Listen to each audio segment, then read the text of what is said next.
Welcome to my channel. In this channel, I share some of the battlefields and military museums I have visited in the past.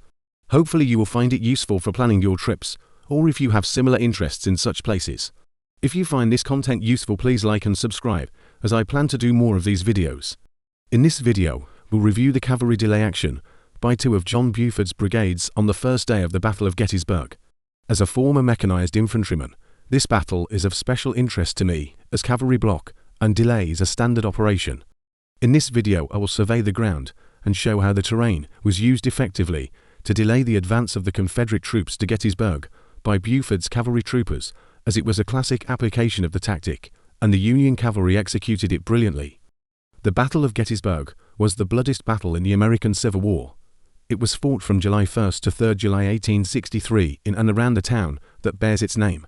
The battle in its entirety will be too much to cover in this video, and I won't be able to do justice to the subject matter, so I will refer you to Jeffrey the librarian, who has excellent videos covering the blow-by-blow account of the entire battle, including this battle. This is a photo of the old Lutheran seminary building, which is now a museum. On July 30th, John Buford and his commanders were up on the cupola and surveyed the ground. He knew from what his scouts had been telling him that there were Confederate units to the west and north of the town of Gettysburg, and the next day they would arrive. He also knew that the key to stopping Lee's advance would be if the Union Army could effectively occupy the high ground to the southeast of the city, around Cemetery Hill, Culp's Hill and Big and Little Round Top. However, they would need some time to arrive and fortify the area. That means his two brigades had to delay the Confederate advance as much as they could to buy the Union Army time. The following videos show the ground around the seminary. Of course, there was no parking lot then. The ridge line where the seminary is located is called Seminary Ridge.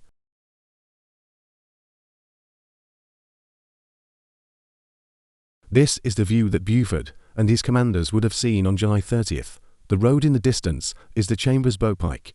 It has ups and downs, which is perfect for a delay action. We will come back to this road later. Before we get to the battle proper, there is an important detail in order to understand the battle. The cavalry were hopelessly outnumbered. Each of Buford's brigades numbered around 1,500 men each.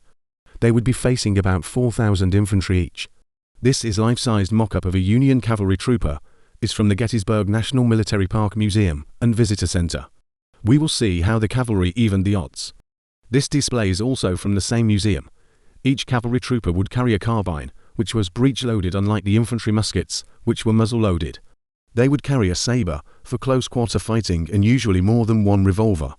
Because they had breech-loading carbines and a few pistols, the firepower of a cavalry unit was much higher than an infantry unit of the same size. However, when dismounted, 1 out of every 5 cavalry troopers had to guard the horses, hence reducing their numbers. This road is called Reynolds Avenue, in memory of General John Reynolds, who died when reinforcing Buford's cavalry on the first day. During the battle, it was a ridge line during the delay action. The road perpendicular to it is the Chambers Bow Pike, and if you look in the distance, you will see it going up and down, which is perfect for each crest to be a delay line for the Union cavalry.